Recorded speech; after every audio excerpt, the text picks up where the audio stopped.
Big breaking political news out of Minnesota. Governor Tim Walz, who of course was the Democratic nominee for vice president in 2024, has ended his re-election bid for governor. He is not going to run for re-election. This comes as pressure has been growing around this widening welfare fraud scandal. Now, Walz has not been accused of any wrongdoing, but it has been a growing political headache. Let's get right to CNN Chief National Affairs Correspondent Jeff Seleny. This is a wow this morning, or at least would have been if you had said it was going to happen, 2 or 3 months ago?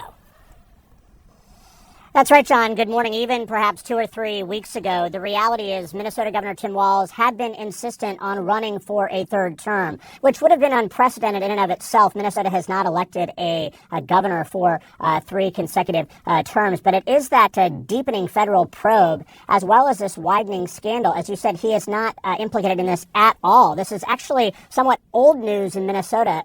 This has been going on for years and years. The prosecution started back during the Biden administration, but over the holidays, it certainly did widen. There was a right-wing influencer who posted a viral video on social media that quite literally went viral when the vice president of the United States and the FBI director leaned in on this, and it shined a brighter spotlight on really what had been some deep concerns among Minnesota Democrats, even about the wisdom of Governor Walz seeking a third term. They believe that this would hang over the entire re-election effort and perhaps even damage the Democratic Party, even though there is no suggestion that there was wrongdoing. However, this widening scandal happened on his watch, but we are getting his reasoning in a new statement this morning that's ahead of a news conference he's scheduled to hold in just a few hours. And let's take a look at one small portion of this, if we can, John. The governor writes this. He said, "As I reflected on this moment with my family and my team over the holidays, I came to the conclusion that I can't give a political campaign my all.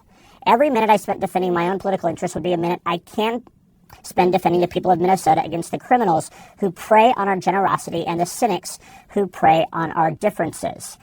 And the governor goes on in quite a lengthy statement, which we expect him to read at that news conference, which is going to be happening at 11 a.m. in St. Paul, Minnesota. He goes on to take direct aim at President Donald Trump and allies of the president and Republican allies who have sought to make political hay out of this, if you will. Of course, they have a lot of this fraud is coming from some leaders of the Somali population in Minneapolis and Minnesota, longstanding members of the community. And the fraud goes back to the COVID time of federal money that was sent to the state of Minnesota. It was simply misused to the tune of the billions. So dozens have already been convicted. But again, the governor is taking direct aim at President Trump over this for politicizing this entire matter.